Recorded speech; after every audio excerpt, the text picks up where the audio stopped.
सांसें थाम देने वाले मैच में, धड़कनें रोक देने वाले मैच में 5 खिलाड़ियों ने आरसीबी को हारा मैच जिताया, सबसे पहले प्लेऑफ में पहुंचाया। जी हां, आरसीबी वो पहली टीम बन गई है जो प्लेऑफ में पहुंच चुकी है। उसके 16 पॉइंट हो चुके हैं और एक तरह से 5 हीरो इस मैच के आरसीबी के रहेंगे जिन्होंने एक हारा हुआ मैच जिताया है आरसीबी को, क्योंकि एक वक्त पर आरसीबी की हार निश्चित थी।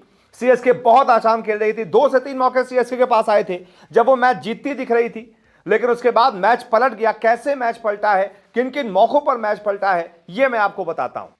तो इस मैच में पहले आरसीबी ने बैटिंग की थी, बोर्ड पर लगाए थे 20 ओवर में 213 रन। शुरुआत बहुत अच्छी रही थी। जेकब बेथल ने 33 पर 55 ठोक दिए थे, तो विराट कोहली ने 33 पर 65 ठोक दिए थे।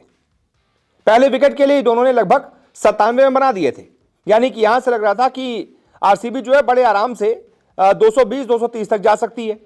लेकिन उसके बाद एक के बाद एक विकेट गिरते चले गए। पटिकल 17 पर आउट हो गए, पाटीदार 11 पर आउट हो गए, जितेश 7 पर आउट हो गए। फिर एक वक्त पर स्थिति यह हो गई कि 18 ओवर में आरसीबी का स्कोर 159 था। यहां पर सीएसके मैच जीत सकती थी अगर वो बाकी के 2 ओवर भी अच्छे डाल देती, 10-20 रन ही देती, तो आरसीबी 190 तक रुक सकती थी बहुत आराम से। लेकिन यहां सबसे पहले मैच पलटता है। रोमारियो शेफर्ड आते हैं, तूफान ले आते हैं। आरसीबी के लिए जो कोई नहीं कर पाया वो कर जाते हैं। सिर्फ और सिर्फ 14 गेंदों पर सबसे तेज 50 ठोक देते हैं, 53 रन बना देते हैं, 4 चौके लगाते हैं, 6 छक्के लगाते हैं। और रोमारियो शेफर्ड के इस तूफान की वजह से जो आरसीबी एक वक्त पर 190 बनाती दिख रही थी, वो पहुंच जाती है 213 पर। इसके बाद आती है सीएसके की बल्लेबाजी। पहले विकेट के लिए 4 ओवर में ही शेख रशीद और साथ ही साथ आयुष मात्रे 51 रन ठोक देते हैं। शानदार शुरुआत। उसके बाद जब शेख रशीद का विकेट गिरता है, सैम करन का विकेट गिरता है, तो आयुष मात्रे और रविंद्र जडेजा की भी शानदार पार्टनरशिप होती है। दोनों के बीच 114 रनों की पार्टनरशिप हो जाती है और यहां पर सीएसके मैच जीतती दिख रही होती है। 16 ओवर में सीएसके का स्कोर 172 होता है, यानी कि लगभग 40 रन सीएसके को और चाहिए होते हैं। पूरे 4 ओवर होते हैं और पूरे 8 विकेट हाथ में होते हैं। अब सोचिए, किसी टीम का स्कोर 16 ओवर के बाद 172 होगा, सिर्फ 2 विकेट गिरे होंगे, आपको क्या लगेगा? मैच जीती हुई टीम है। वहां से सीएसके मैच हार जाती है, वो भी सिर्फ और सिर्फ 2 रन से। पहले आयुष मात्रे बहुत शानदार 48 गेंदों पर 94 बनाकर आउट होते हैं, 9 चौके लगाते हैं, 5 छक्के लगाते हैं, दिल जीत लेते हैं सबका। उधर सामने से रविंद्र जडेजा अच्छी बल्लेबाजी कर रहे होते हैं। लेकिन मैच पलटता है 17वें ओवर की दूसरी गेंद पर, जब आयुष मात्रे आउट हो जाते हैं। फिर अगली गेंद पर डेवाल्ड ब्रेविस आउट हो जाते हैं, यानी पहली गेंद पर।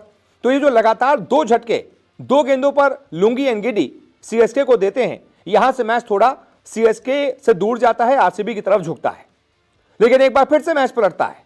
आखिरी ओवर में महेंद्र सिंह धोनी जब आउट हो जाते हैं, तो शिवम दुबे पहले बॉल पर नो बॉल हो जाती है वो, और छक्का लगा देते हैं। तब तक 3 गेंदों पर 13 चाहिए होते हैं सीएसके को। वहां पर यश दयाल नो बॉल फेंक देते हैं, यानी एक बॉल फ्री की मिल गई, रन भी बन गए, 7 रन आ गए उस बॉल पर। फिर चाहिए थे 3 बॉलों पर सिर्फ और सिर्फ 6 रन। अब यार 3 पर 6 तो बनते हैं यार। रविंद्र जडेजा सामने खड़ा है, शिवम दुबे सामने खड़ा है, लेकिन उसके बाद लगातार 3 शानदार यॉर्कर्स यश दयाल डाल देते हैं और आखिर में जाकर सिर्फ और सिर्फ 2 रन से सीएसके मैच से दूर रह जाती है और आरसीबी रोमांचक मैच जीत लेती है। जितनी तारीफ की जाए कुणाल पांड्या की, लुंगी एनगिडी की, साथ ही साथ यश दयाल की भी, आखिरी ओवर उन्होंने इतना अच्छा किया। सुयश शर्मा ने भी अच्छी गेंदबाजी की। 18वां ओवर उनसे करवाया गया था, सिर्फ और सिर्फ 6 रन दिए थे। वहीं मैच पलटा है।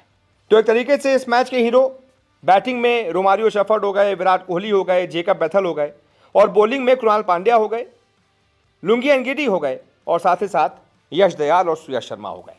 अब एक तरीके से ये 16वीं जीत है आरसीबी की 11 ही मैच में। वो नंबर 1 पर आ गई है, टॉप पर है। अब उसको बाकी के 3 मैच में अगर टॉप पर ही रहना है, तो बाकी के 3 मैच में जितने मैच वो जीत लेगी, टॉप पर रहेगी। और अगर मैच हारती भी है, तब भी कम से कम आरसीबी का प्लेऑफ कंफर्म हो चुका है। ये ऐसी जीत थी। बाकी आप बताइए, आपको क्या लगता है? इस वीडियो को देखने के लिए बहुत बहुत शुक्रिया।